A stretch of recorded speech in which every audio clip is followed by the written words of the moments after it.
Bismillahirrahmanirrahim. Wa sallallahu ala nabiyil karim. Excellences, Mesdames et Messieurs les chefs d'État et de gouvernement, Mesdames et Messieurs les chefs de délégation, Madame la Présidente, Mesdames et Messieurs, j'ai l'insigne honneur de vous délivrer au nom du peuple nigérien souverain les salutations et le message de son Excellence le général d'armée Abdrahmane Tchani, président de la République du Niger, chef de l'État. Permettez-moi tout d'abord de vous adresser, Madame la Présidente, mes sincères félicitations pour votre élection à la présidence de cette 80e session de l'Assemblée générale des Nations unies. Le Niger vous assure de son plein soutien dans l'accomplissement de votre mission. Je tiens également à saluer l'engagement et le leadership de votre prédécesseur dans la conduite de la 79e session. Madame la Présidente, Messieurs, avant de rentrer dans le vif du sujet, je voudrais dire que le Niger soutient le discours prononcé au nom de la Confédération des États du Sahel à cette même tribune par mon frère et ami, son Excellence Abdoulaye Maïga, Premier ministre du Mali, hier, le 26 septembre 2025.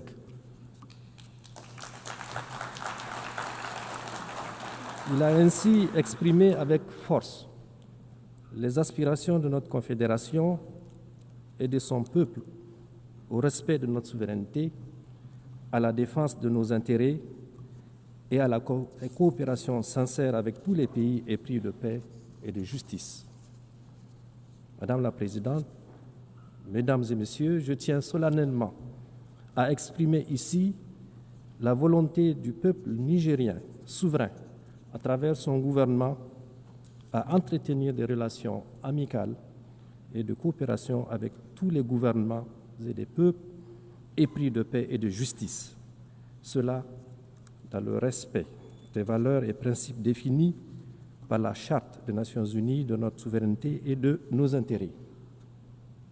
Comment d'ailleurs peut-il en être autrement quand on sait que tout au long de leur histoire, les peuples de l'espace nigérien et du Sahel en général, riches de leur grande diversité sociale et culturelle, ont toujours su puiser dans leurs valeurs ancestrales pour tisser des liens séculaires et coexister harmonieusement entre eux et avec leurs voisins.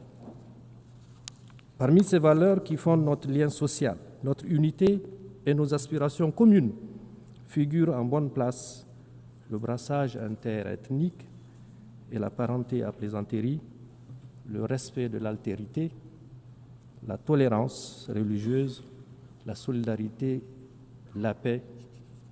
Tout au long de notre histoire, nous avons renforcé le brassage entre les populations Hausa, Zerma, Peul, Touareg, Kanouri, Gourmanché, Toubou, Arabe, Boudouma. Ce brassage nous a permis de créer des liens de sang et des alliances indestructibles entre les Nigériens. Madame la Présidente, Mesdames et Messieurs, vous pouvez le constater aisément, le peuple nigérien, les peuples du Sahel, donc, ont une grande tradition de vivre ensemble dans la diversité, la solidarité, la paix et la cohésion.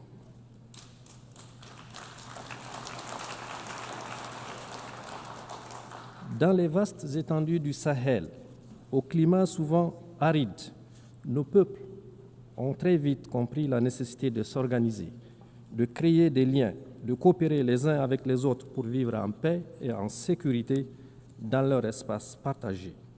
Ces peuples ont compris que se tenir ensemble et être solidaires n'est pas qu'une option pour être plus fort, mais la condition de leur survie. C'est pour cette raison précisément, que nous soutenons naturellement toute initiative allant dans le sens de la coopération et de la solidarité internationale pour atteindre nos objectifs communs de paix, de développement et de bien-être pour tous. C'est pour la même raison que nous élevons contre toute initiative et toute action qui sape les efforts de la communauté internationale pour assurer la paix et le développement. Fort de ces principes, les peuples nigériens condamne sans réserve le génocide israélien à Gaza et apporte son soutien le plus fort à la création d'un État palestinien souverain.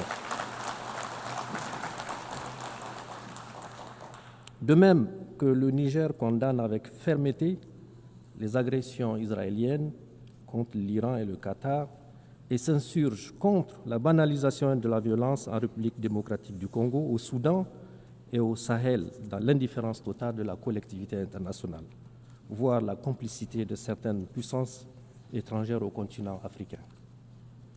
Madame la Présidente, Mesdames et Messieurs, les acteurs directs intervenant à découvert dans les conflits ne sont pas les seuls responsables de l'insécurité et de l'incertitude que vit le monde aujourd'hui.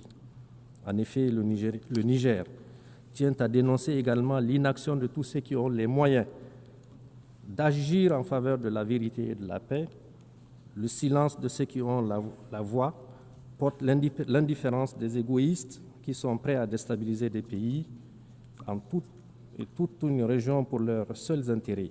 Le manque d'humanisme de ceux qui agissent sournoisement pour semer la mort chez les autres et la bêtise des traîtres à leur patrie et leur continent.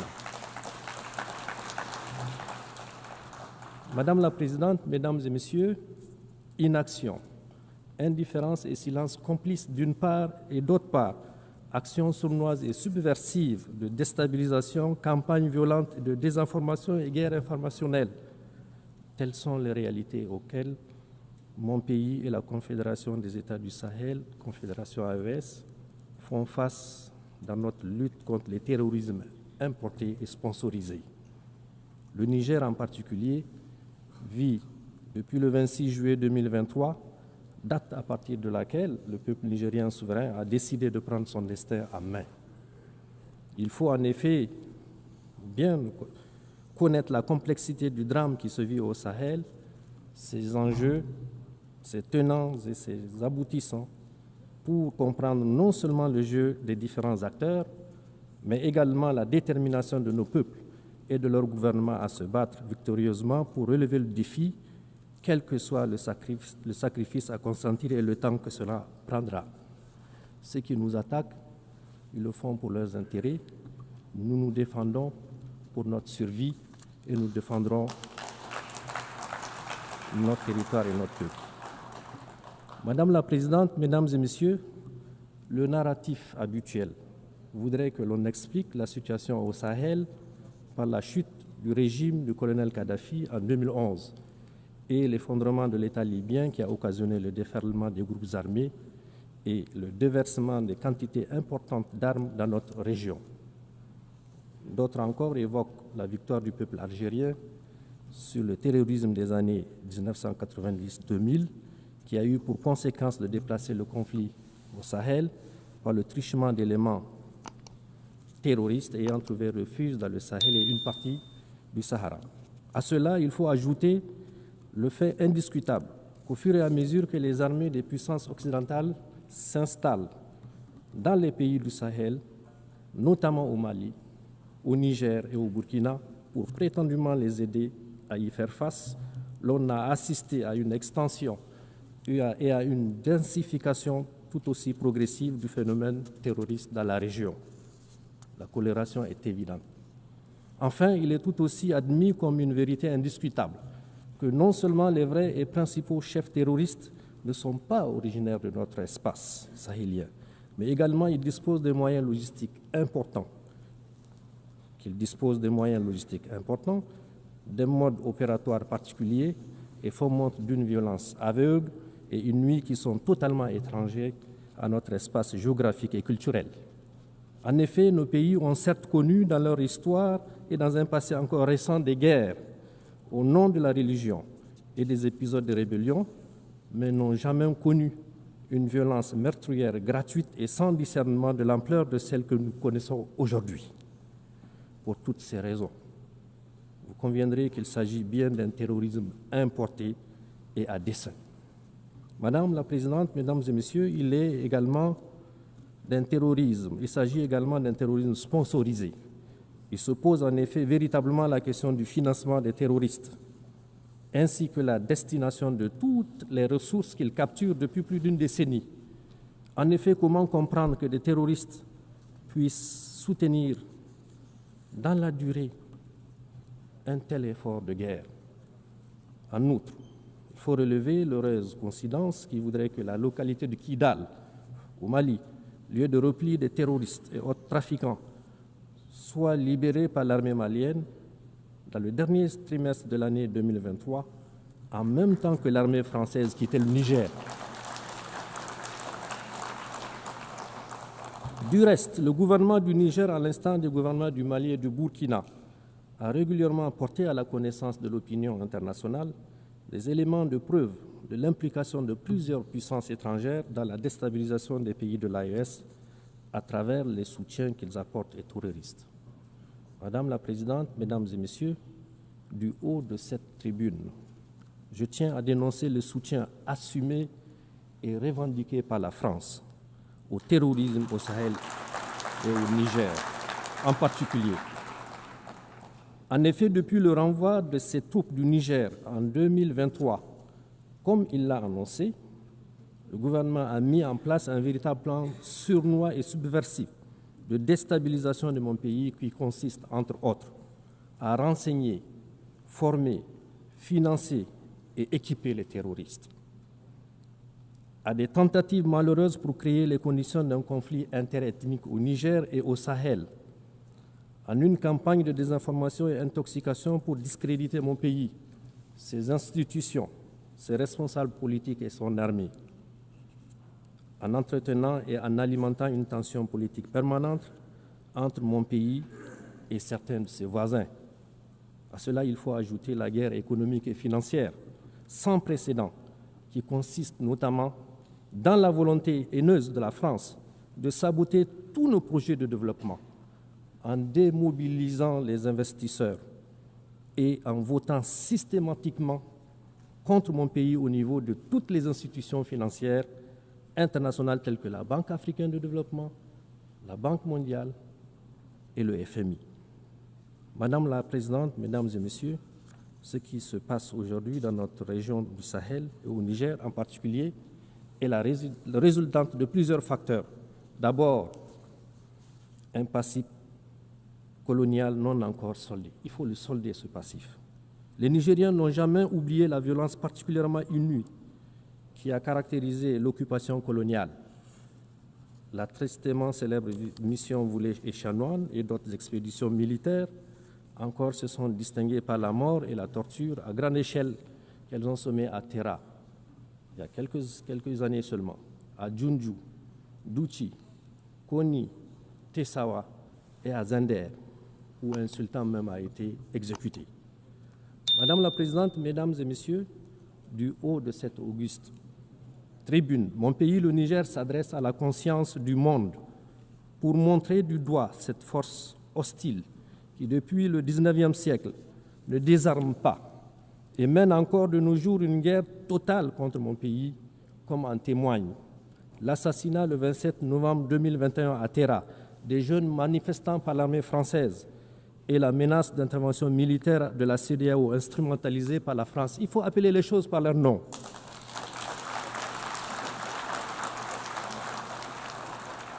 Le terrorisme abject commandité par ce pays qui commet des crimes odieux dans l'espace AES, notamment celui de Fambita, où le 21 mars 2025, 44 fidèles musulmans ont été froidement exécutés en pleine prière de vendredi. Cette tribune m'offre aussi l'occasion de rendre un hommage et d'avoir une pensée pieuse pour tous nos soldats tombés et les civils assassinés par les balles de nos ennemis. Ces crimes nous rappellent d'ailleurs ceux commis par la France au Niger depuis 1899 et qui saignent encore dans notre mémoire collective. Au nom du droit de l'homme, je parle des victimes innocentes de la mission Afrique centrale, je parle des villes et des villages pillés et incendiés, je parle des carnages de Djoundjou et de Lougou, je parle des villes martyrs de Kouran-Kalgo, où la population a été entièrement exterminée, de Birnukoni où plus de 7000 morts ont été jetés dans des fosses communes. Je parle au nom des femmes enceintes, éventrées et des fœtus jetés en pâture aux charognards. Je parle au nom des femmes violées et des fillettes pendues. Je parle au nom des hommes fusillés et des résistants décapités. Au nom de mon pays, le Niger, je demande solennellement à la France de savoir, de faire devoir de mémoire, de faire devoir de mémoire et de reconnaître ses crimes, de reconnaître ses crimes, de reconnaître ses crimes. À ce sujet, d'ailleurs, le général Tchani a mis en place une commission d'experts, d'universitaires et de scientifiques pour étudier cette période sombre de notre histoire et écrire l'histoire véritable de notre pays afin de rétablir les faits, de rétablir la vérité, nous réapproprier notre histoire et de donner à notre grand peuple toute sa dignité. Ensuite, le pillage de nos ressources au détriment des Nigériens et de l'environnement. En effet, un demi-siècle d'exploitation, l'uranium n'a apporté aux Nigériens que misère, pollution, rébellion, corruption, désolation et aux Français, prospérité et puissance. Vous allez à Arlit aujourd'hui, toutes les nappes phréatiques sont contaminées. C'est inacceptable.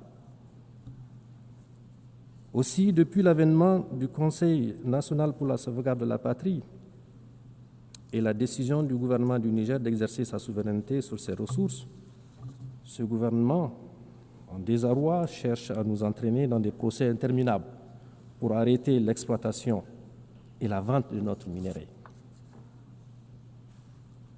Madame la Présidente, Mesdames et Messieurs, j'aimerais cependant dire avec force que loin de briser notre élan, l'adversité à laquelle nous faisons face a renforcé notre conviction, notre détermination à combattre jusqu'à la victoire finale, Inch'Allah, les terroristes et leurs sponsors.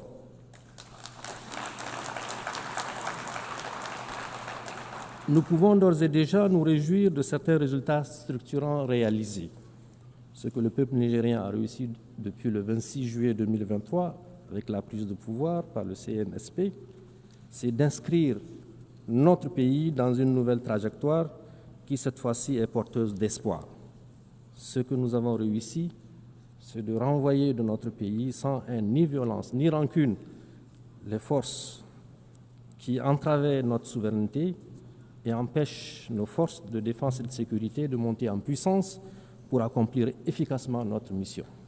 La doctrine des soldats nigériens, des militaires nigériens, on ne devrait recevoir aucun soldat sur notre territoire. C'est une mission qui nous revient à nous. Ce que nous avons réussi, c'est de dénoncer tous les contrats, textes législatifs, traités et conventions injustes qui ne vont pas dans le sens de l'intérêt de notre peuple et de notre pays. C'est un signal fort pour tous ceux qui ont l'habitude et l'intention de piller le Niger que désormais notre pays défendra ses intérêts sans complaisance et avec tous les moyens à notre disposition. Ce que nous avons réussi, c'est l'affirmation de notre souveraineté sur nos ressources naturelles longtemps spoliées et pillées par des puissances étrangères, avec la complicité, malheureusement, de certains de nos compatriotes. Ce que nous avons réussi, c'est l'unité de notre peuple sur des questions d'intérêt national. Désormais, tous les Nigériens regardent dans le même sens, dans la même direction, celle qui préserve l'intérêt supérieur de notre pays. Les Nigériens ont compris que la bataille qui se mène est une question collective, d'où l'émergence spontanée d'une nouvelle devise populaire, la Boussanino en germain, Zanchankasane en Hausa, Halelédino en Fulfoué, ce qui signifie qu'il s'agit là d'un enjeu véritablement national. Ce que nous avons réussi, c'est de réveiller le patriotisme et le bâtisseur de nations qui dort en chacun d'entre nous. Les Nigériens, longtemps foulés aux pieds par des individus au service des intérêts personnels, se disent aujourd'hui qu'ils sont des partisans de cette souveraineté qu'il faut absolument défendre. Ce que nous avons réussi, c'est le soutien sincère de la population au gouvernement, qui font désormais corps pour engager le pays sur la voie du progrès. Ce que nous avons réussi, c'est de prouver que le Niger peut tenir debout, faire face courageusement et avec succès au terrorisme, assurer ses dépenses de souveraineté, faire des dépenses d'investissement, bref, vivre sans la prétendue assistance étrangère, souvent utilisée pour menacer ou humilier notre peuple. Ce que nous avons réussi, c'est que pour la première fois dans l'histoire de notre pays, les décisions qui engagent notre pays, notre peuple, sont prises au Niger, par des Nigériens, et dans l'intérêt du Niger et nulle part ailleurs. C'est d'ailleurs ce qui a permis, en toute responsabilité, et malgré le contexte difficile que nous connaissons, de prendre des mesures sociales, à la fois symboliques et fortes, qui sont, entre autres, la baisse des prix à la pompe de l'essence et du gasoil, la diminution des coûts de certains actes médicaux et chirurgicaux, la baisse des frais de scolarité et le soutien au prix de certains denrées de première nécessité. Madame la Présidente, Mesdames et Messieurs, comme vous pouvez le constater, notre pays, le Niger, s'est engagé dans une nouvelle dynamique de gouvernance. Cette approche a été consolidée par les assises nationales tenues à Niamey du 15 au 20 février 2025 et a rassemblé l'ensemble des forces vives de la nation. Ces assises ont abouti à l'adoption d'importantes recommandations et à l'élaboration d'une charte de refondation. Elles ont également permis, conformément à la charte, de mettre progressivement en place nos institutions, le Conseil consultatif de refondation, la Cour d'État, la Cour des comptes, la Commission de lutte contre la délinquance économique, financière et fiscale, l'Observatoire national de la communication, l'Autorité de régulation de la commande publique. Ensuite, sur le plan diplomatique, le Niger a non seulement élargi sa carte diplomatique avec l'ouverture de plusieurs représentations diplomatiques et postes consulaires, mais également a redéfini le cadre de sa coopération avec ses partenaires. Ce cadre est désormais fondé sur le respect absolu de notre souveraineté, de nos choix stratégiques et des aspirations légitimes du peuple nigérien. Le Niger n'est donc pas isolé.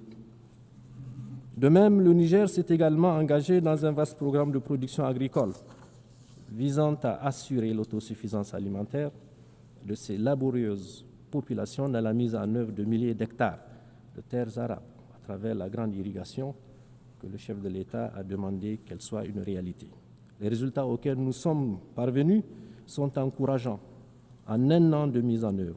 En effet, pour la première fois de notre histoire récente, le pays ne connaît pas de période de soudure. Cette période au cours de laquelle, généralement, l'aide alimentaire est sollicitée auprès de la communauté internationale. Notre ambition est que le Niger conquiert sa souveraineté alimentaire, Inch'Allah. Nous ne demanderons plus d'aide alimentaire pour nourrir nos populations.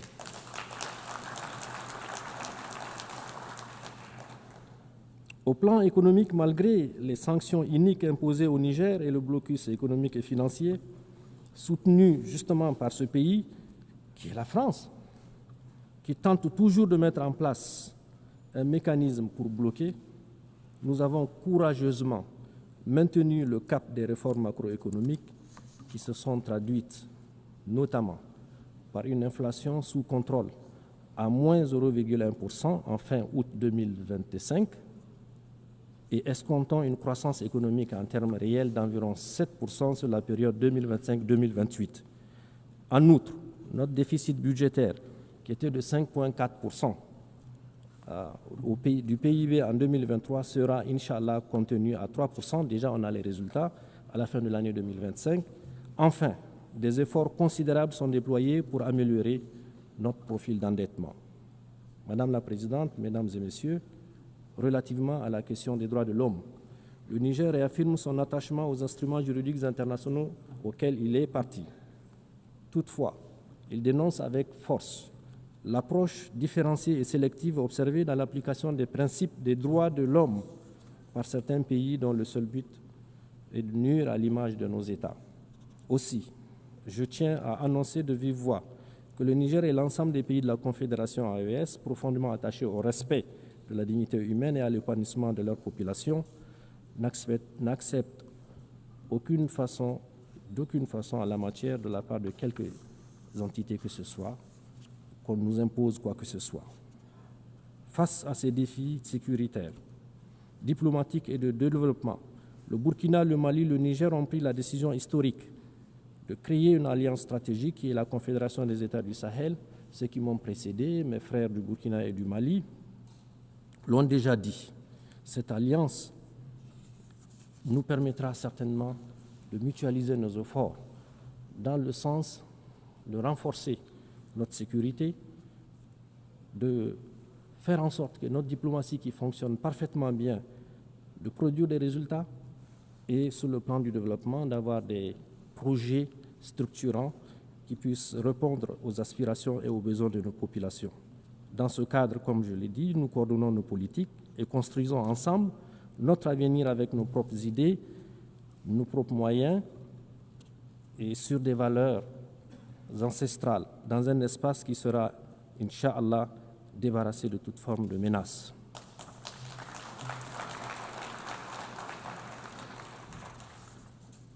Pour conclure mon propos, je dirais que le Niger, terre millénaire aux confins du Sahara, fait face, de par son histoire et de sa géographie, à des adversités multiples. Il faut le dire, les effets du changement climatique, des sécheresses suivies des inondations qui rendent la vie de nos agriculteurs et éleveurs de plus en plus précaire, des défis de nos populations et le maintien d'une grande partie de notre jeunesse dans le besoin, malgré la richesse de notre sous-sol longtemps exploité par des puissances étrangères. Le terrorisme encouragé et financé par les puissances occidentales. Chaque fois que nous dénonçons les accords léoniens qu'ils faisaient signer pour continuer à exploiter nos ressources à leur guise. Ce terrorisme orchestré endeuille nos villes, vide nos campagnes et leurs forces vives. De leurs forces vives et en semant la terreur et prive nos populations rurales d'écoles et de soins médicaux. Mais le Niger, ensemble avec les deux autres pays, le Burkina et le Mali, sont en train de reconnaître, de renaître. Et la refondation est aujourd'hui en marche, sous l'impulsion de nos trois chefs d'État et par la ferme volonté de son peuple déterminé à prendre en charge son destin. La refondation en cours au Niger n'est pas une rupture avec la communauté internationale, mais l'affirmation solennelle de notre souveraineté, de notre dignité et de notre droit inaliénable à choisir nos partenaires pour le bien-être de nos enfants. Notre priorité absolue demeure donc la sécurité, la lutte contre le terrorisme que nous avons engagé. Nous la faisons pour nous-mêmes, pour notre région, pour la stabilité du monde entier d'ailleurs. Car nous avons compris que nous ne pouvons compter que sur nos propres forces et non sur l'ONU. L'ONU impuissante, gênée par les droits de veto des pays occidentaux. Il faut que l'ONU se réforme. La refondation du Niger passe aussi par le progrès économique à travers une exploitation judicieuse et responsable de nos ressources naturelles immenses et variées. Nous avons décidé que ces richesses profitent davantage à notre peuple. À cet égard, nous avons engagé une gouvernance vertueuse et nous invitons les investisseurs internationaux qui le souhaitent à nous accompagner dans un partenariat gagnant-gagnant. Nous tendons la main à tous les pays du monde qui croient en un partenariat fondé sur le respect mutuel, sur la justice et la solidarité. La refondation, c'est aussi et surtout assurer la sécurité et l'autosuffisance alimentaire dans notre pays. À cet égard, notre gouvernement mise sur l'agroécologie et la grande irrigation. Je le disais plus haut, compter sur nos propres moyens reste le credo du chef de l'État, le général Tchani. Madame la Présidente, nous croyons encore au multilatéralisme comme voie pour relever les défis globaux. Cependant, cette valeur doit être réformée pour être plus exclusive, inclusive et plus juste. L'Afrique doit avoir sa place, la place qui lui revient dans les instances de décision internationales, y compris au Conseil de sécurité. La voix de l'AES doit être entendue lorsqu'on discute de la paix dans le monde. Nous avons notre partition à jouer. Travaillons ensemble à bâtir. Travaillons ensemble à bâtir un monde plus juste, plus équilibré, plus résilient.